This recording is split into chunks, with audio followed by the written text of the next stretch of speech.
As poet Robert Burns famously said, "The best laid plans of mice and men often go awry."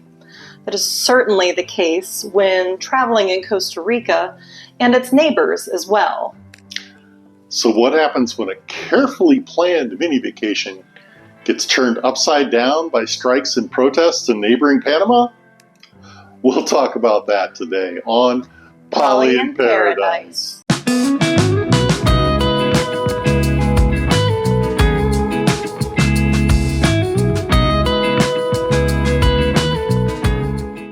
We're currently in the process, again, of obtaining our residency here in Costa Rica. The saga of why we had to start again, as well as the types of residencies most commonly used by immigrants and expatriates, is certainly a tale for another time. For now, however, we're here under a tourist visa, which current law dictates as up to 180 days for citizens of the US, Canada, the EU, and most other developed countries. So since we needed to leave Costa Rica, and Brandy and her girlfriend hadn't really spent any time on the Caribbean coast, we decided to make a mini vacation out of it. We called it the Great Caribbean Loop Trip on our shared Poly calendar. We planned to start with us driving north to the Central Valley, and then east to the Caribbean coast at Limon, since there are no roads connecting the El General Valley, where we live, directly to the Caribbean side. From there, we were going to make our way south, down along the coast, and enter Panama with Amanda's car. We'll certainly have a future video about the relatively straightforward process involved with bringing your vehicle into Panama. But from there, we were going to head to the town of Bocas del Toro, which is a group of islands just off of the Caribbean coast of Panama, and then drive south to Boquete, another town Amanda and I had never been to. Afterwards, the plan was to go visit James's friends from Alaska, who have been living in Volcan, a nearby town, for over a decade now, and then making our way back across the Costa Rican border through one of the two crossing points closer to our home. That's not what ended up happening, as you may have guessed from our intro. The Costa Rican side went more or less as planned. More content on visiting the National Theater in San Jose, Puerto Viejo, visiting a Bribri indigenous village, etc. will all be coming later as well. The issues began once we reached the border crossing at Sixaola. The Tico border guards approved our exit from the country along with the vehicle, and they asked us if we had heard about the increasing unrest going on across the border. We assured them we'd heard about it, and that then we walked back to Amanda's car and began to drive across the bridge into Panama. The Panamanian border guards on the bridge had the road completely blocked off. Probably just a security measure, is what I was thinking. We stopped, rolling down the windows to interact with them, and had another lesson in why learning Spanish when you move here is really important.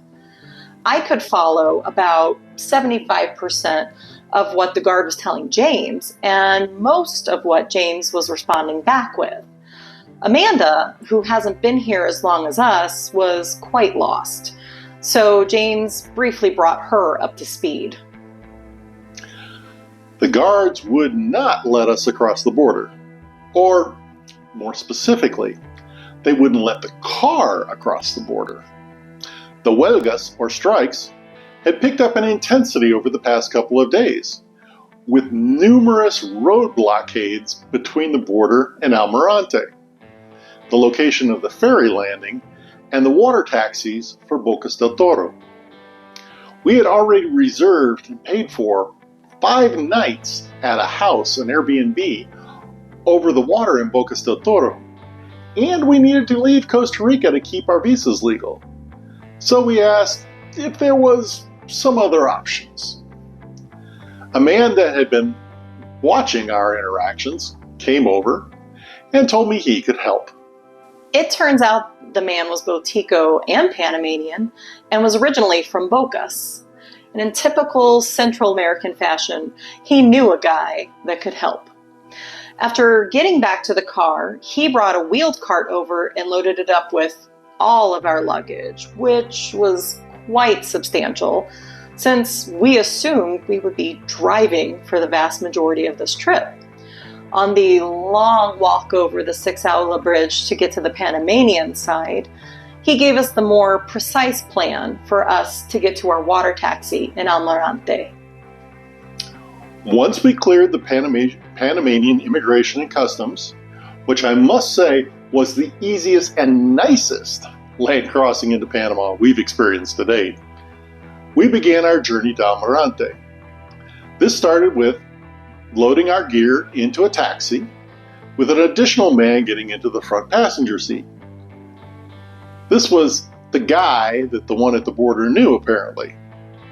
The driver took us a few kilometers, and then we came to a stop.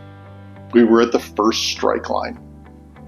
The driver and our helper got out, went and talked to the protesters, came back, and said we had to walk.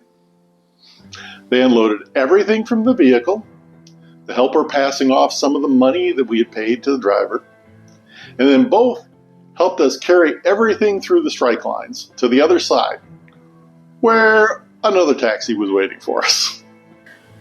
We had to repeat this process 3 more times in this hot and muggy climate across varying distances that the huelgas had shut down. Some were closed by big tree branches that had been cut down. Some were just occupied by people sitting under canopies, and others had dragged out large metal barrels.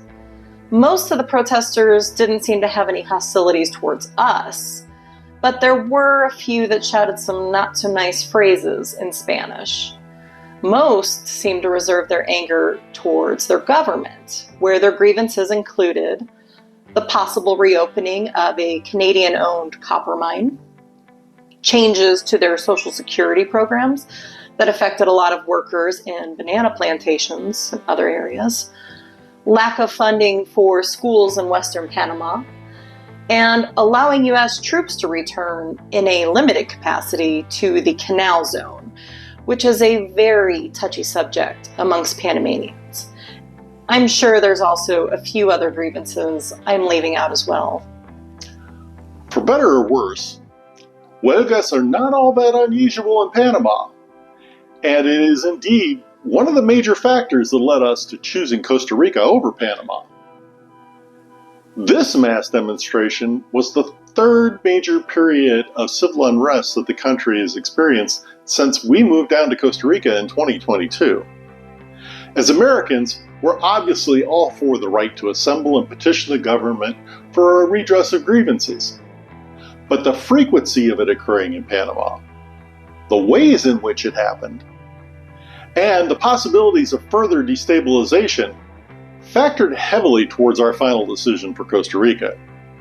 As a matter of fact, this instance grew in intensity over the course of the 5 days we spent in Bocas, as we had to take 5 different taxis back from Almirante to get to the border at Sixaola.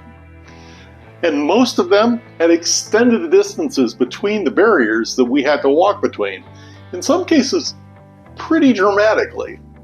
So obviously, we made it to Bocas after all, while trying to embrace the Pura Vida and Mañana mindsets that had served us so well already in Costa Rica. It took us longer to get there. We were quite a bit crankier than we otherwise would have been, and we lost James's camera bag somewhere in the initial taxi journey. But the overall stay in Bocas, subject of, you guessed it, a future video, was certainly enjoyable. The overall trip was another one for the memory books, even if we didn't make it to Boquete or to see James's friends. I don't know that we would have attempted to cross through the strike lines if we hadn't had Panamanians with us, or if we would have been met more negatively by the protesters themselves, but it certainly gave us a renewed appreciation for our Tico neighbors. So for now, that's all we'll say about our trip. Any questions or comments, suggestions for topics, please leave them down below. Otherwise, liking, hitting that subscribe button, all of it will be very much appreciated as we continue to grow our channel. And thank you so much for watching us today on Poly in Paradise. Hi there, YouTube. Hope you're enjoying our content. Don't make Max sad, so please like and subscribe to follow us on our adventures.